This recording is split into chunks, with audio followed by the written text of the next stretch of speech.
Include all types of overnight stays. Early morning cloud cover obscuring any sunshine. Luckily, we do get a little warmer by the end of the work week. We'll have the latest from the Skywatch Weather Center and a serenade with a twist. All done for International Women's Day. The 4 states' most watched news starts now. A suspicious death investigation is underway in Pittsburgh. This after a woman's body is found in a home on West 4th Street. This is the KOAM News at Noon. I'm Michael Hayslip. Topping our first 7 minutes, authorities discover the body of a woman in Pittsburgh just after noon yesterday. Officers were responding to a welfare check at 1105 West 4th Street.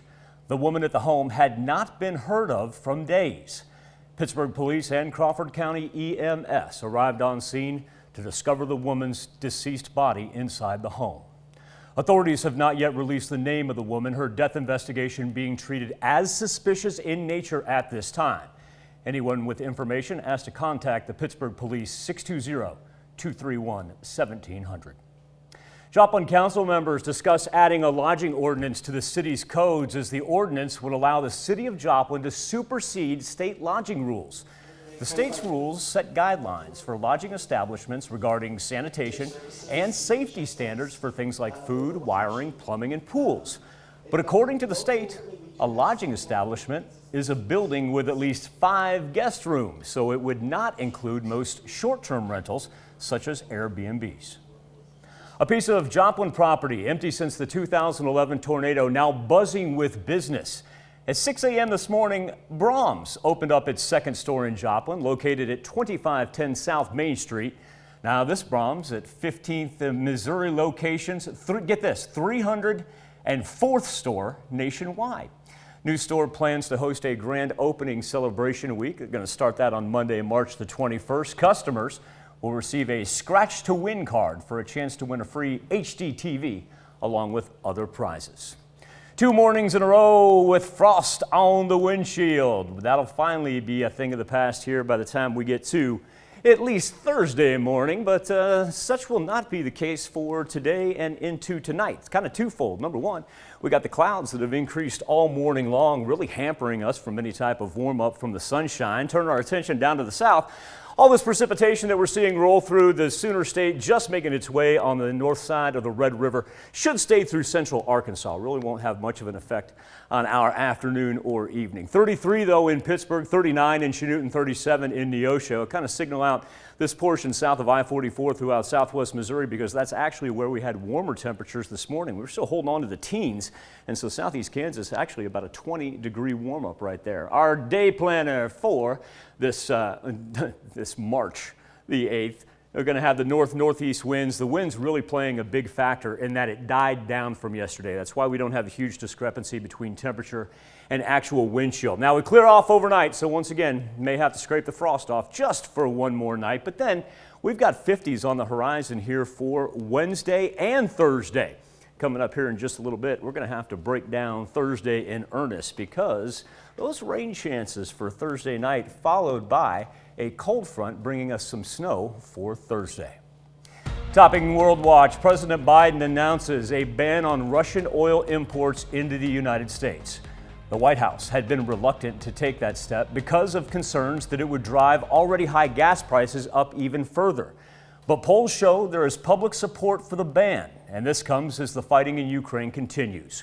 So-called safety corridors, set up so civilians can escape from Ukrainian cities under siege, are reportedly being shelled.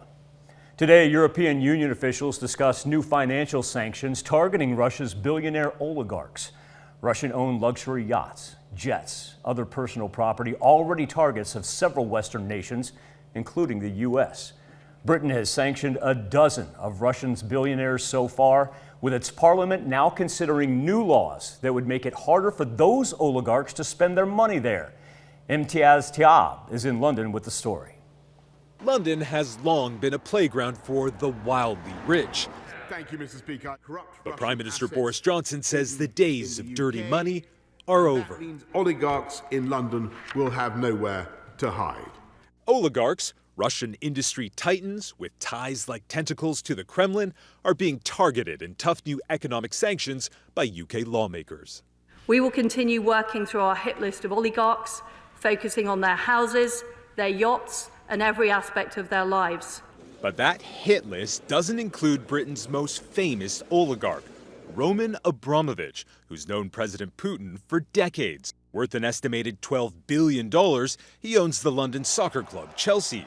Just last week, Abramovich put the club up for sale with a reported $2.5 billion price tag, promising to donate proceeds to victims of the war in Ukraine. But it's in property where most oligarchs store their cash. The UK has laundered the world's dirty money for decades. Rachel Davies is with the anti-corruption watchdog Transparency International.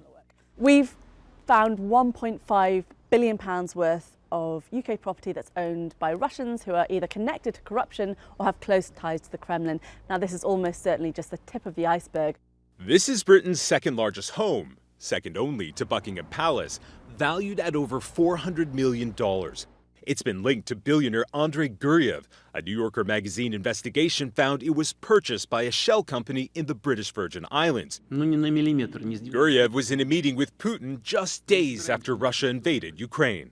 Mikhail Friedman, who owns this multi-million-dollar London mansion, has already been sanctioned. The Russian oligarch warns sanctions won't stop Putin. Imposing sanctions against us here just create enormous pressure for us personally. But we do not have any impact for political decision at all. This will be about hurting Putin. Still, the economic crime bill, which closes loopholes like the use of shell companies as a way to launder cash, is designed to put more pressure on those with close ties to Vladimir Putin and those who make it easy for them. Here in London, we have an army of professionals, lawyers, bankers, accountants, estate agents. Many of them are acting with integrity, but unfortunately a lot of them are either willfully engaging with corrupt individuals or turning a blind eye while they help them launder their money. Now, as the war in Ukraine continues to rage on, the battle to find and freeze Russian money is really only just getting started. But the concern is that even with these new laws, these very wealthy Russians will find other ways to shield their money from scrutiny. Imtiaz Time, CBS News, London. That is a look at today's top stories and weather in our first 7 minutes. Coming up on the KOM News at Noon. Stopping commuters in their tracks. I'm Riley Carlson with a unique platform for performers this International Women's Day. And later, not one, not two, not three, not four. Oh, no. It's 5-star chicken in the Mr. Food test kitchen. The last thing you'd expect on a mundane Tuesday commute is to be serenaded. And that's the treat hundreds of people in London got today with a twist for International Women's Day. CBS's Riley Carlson reports. It takes a lot to stop a London commuter. Do I know you from somewhere? I think I know your face. But sometimes a little music will do the trick. On the 543 to Ashford. Opera at a railway station is not normal, is it? It's exciting that it's possible to just bump into opera.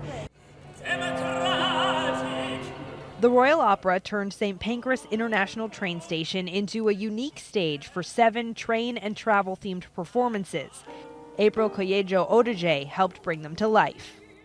They took such care to fall. It's been exciting to have people that actually had no idea what was going on and be like, what's happening? And just stop. Everyday people submitted their story pics to the opera, and each piece reflects the shared experiences of separation, reunion, or forgetting something on the train. They were deliberately showcased on International Women's Day because each piece was written and composed by women. It's been exhilarating. I think to be able to take this project of women composers and librettists and to be able to sing it as a woman, bringing their music to those who may not otherwise hear it. Passers-by, people working in the station can just stop, listen to a 5-minute micro opera and then go about the rest of their day. Inspired to find a little more joy in their daily commute. Riley Carlson, CBS News, London. 11 singers performed the operas multiple times throughout the day. That would have been a sight. Still to come on the KOAM News at Noon, Mr. Food. Have you ever wondered what makes a 5-star restaurant 5-star worthy? Well, one taste of today's recipe and you'll understand. But first, Michael Hayslip returns with your complete forecast. We get some weather that's usually like this, and we have to talk about elevated fire concerns. Tanya's afraid to throw me the remote control. She's afraid I was going to drop it. I will not pull the Doug Hetty on you, Tanya. Nice thing about today, compared to yesterday especially, we don't have to fight the 15 to 20 mile an hour winds. We're going to keep everything just at 5 to 10, so I want to go back and talk about it. You know, usually we get days like this where we get so dry. Number one, it's been really helped out by our precipitation that came over the weekend from Friday all the way through Sunday. And really our relative humidity numbers, much worse out to the west right here. Chanute dropping down below 40%, but look at Monette, that's a very comfortable 63%, and we've got 50s there down to the south. Speaking of the south, let's go ahead and take the camera at 7th and Rangeline and point it to the south, 36 degrees right now. And there's like humidity, 67% at Joplin Regional Airport. That is fair as can be. Now, the reason I was talking about down to the south is because you'd think maybe that's where a little warmth would be to get us close to that average high of 57 degrees. No dice. As a matter of fact, our temperatures right now, even for our southern counties, 37 in Miami and Grove, right on par with Fort Scott and Nevada up to the north that are at 35. Let's roll 37 in Neodesha and 36 in Carthage. Now, coming out of the south, there's some precipitation. You'll notice right here as it crosses the Red River, they even had to put up with some freezing rain. They had hail on the south side of DFW. Then this thing turned into freezing rain, so a little bit of a mess because we know their driving is not up to par with ours when it comes to this type of weather. But what this is going to do is follow that cloud cover right there, shoot right through the middle of Arkansas. Really won't play a role for us. Be nice if we could get rid of some of this cloud cover, but for the most part, we're going to have overcast skies. This is Severe Preparedness Week. That's why we had the statewide tornado drills about 2 hours ago in Kansas and Missouri. Hope you ask the kids when they come home, see what they did at school to kind of get ready for severe weather season. And of course, the reason we did the drill is because we didn't have the threat of severe weather. The severe thunderstorm risk map really dominating the southeastern portion of the United States. Right there along the Gulf, we see the marginal level, but our tornado threat pretty much nil for the contiguous 48 for today. And so that gives you an idea that heavy rainfall coming out of Louisiana right there will skirt the Gulf. And then this is the portion that we talked about going up through central Arkansas. Our next bout of precipitation is actually going to come in from the northwest, but we don't have to worry about that until really we get to about Thursday night. So that's what we'll pay attention to for the next couple of days. While it's going to be chilly for the rest of the afternoon, probably about 44 is as high as we're going to see. Just because of the lack of sunshine. Overnight, those clouds do clear off. That results in two things. Number one, it's going to be the reemergence of frost on the windshields for tomorrow morning. But also, two, it's going to stay clear for Wednesday and eventually bring us some good old-fashioned, much-needed sunshine. And with that will come temperatures in the 50s for Wednesday. And as a matter of fact, we'll be able to roll the 50s for Thursday as well. Now, Thursday is going to bring some dramatic changes. And here we go. We've got a cold front that pushes in for the north with that precipitation. We start off with some light scattered rain. But then as we move from Thursday night is really what we're looking forward to. Not Thursday morning, Thursday night. We begin to see the rain pick up in the northwest. And as it pushes through, eventually that cold front, as it drops down, going to bring us snow for Friday morning. Now, we're not looking at any one of those events like what we had the alternating weeks in the middle of February there. We'll be able to get through that. And the ground, certainly not too bad as far as the soil and the temperature goes. It is going to be chilly, though, Friday and Saturday. We'll only be in the 30s, even with the sunshine. But then, Tanya, we're right back at it for daylight savings time, mid-50s for Sunday, and then we'll be able to roll 50s with rain on Monday. Key factor there is no cold front behind it. So we'll be able to keep that simply as rain.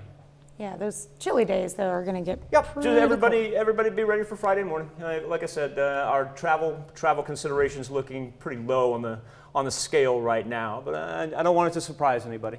All right, sounds good. Thanks, Michael. Well, we take this time to honor today's four-state hero, Jack Bittner, in the U.S. Army. The soldier from Pittsburgh, Kansas, served in Korea with the 835th Engineer Aviation Battalion in 1950. Bittner worked with the AAA gun crew as an ammo handler. He earned the Korean Service Medal and 1 Bronze Star. To Jack Bittner, we thank you, our four-state hero. You want to make chicken that'll make your family say, ooh, it's so good? Howard shows us how to make 5-star chicken in the Mr. Food Test Kitchen. Have you ever wondered what makes a 5-star restaurant 5-star worthy? I have. And I've discovered that it all started back in 1921 when the Michelin Restaurant Guide introduced a star system for rating restaurants. These days, it's not uncommon for us to say that something is 5-star worthy when it's really good, just like the recipe we're making today. We begin by dredging chicken breasts in some seasoned flour and sauteing them in butter. Once they're golden on both sides, we take them out and in the same skillet, add some chicken broth, a bit of white wine, some mushrooms that we've quartered,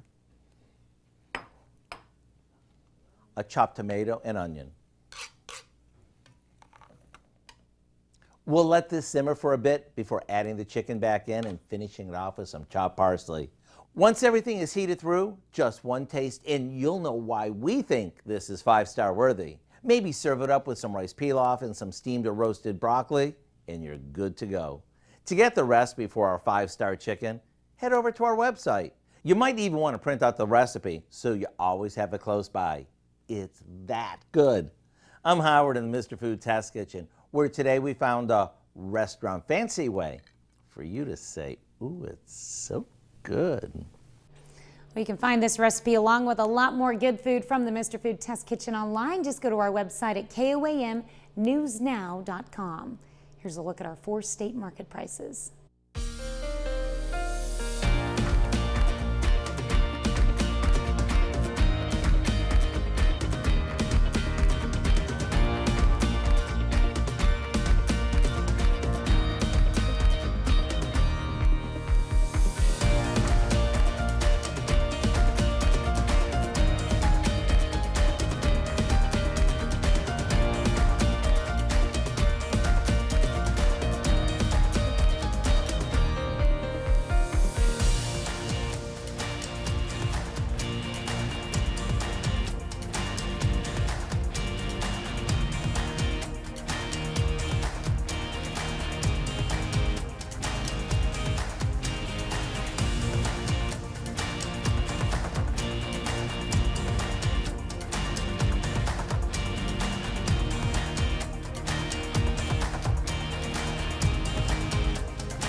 Cold and cloudy for the rest of our afternoon. Luckily, tomorrow is going to be nice. We'll get some partly sunny skies, work up into the 50s. And remember, Thursday afternoon, still not too bad. We'll roll 50s before that rain begins to work in Thursday evening.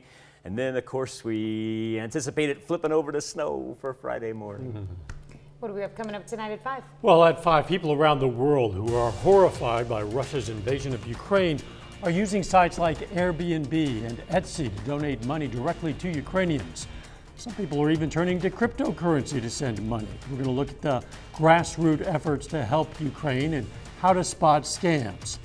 Plus, most students leave high school without learning life skills. McDonald County seniors are changing that with classes like budgeting and auto maintenance. And the Jasper County Emergency Manager offers tips on what you can do this week to prepare for this spring's severe weather. Hope you join us for those stories. A lot more. KOAM News at 5. All right, thank you, Dal. Thanks for joining us for KOAM News at Noon. We'll see you right back here at 5 o'clock.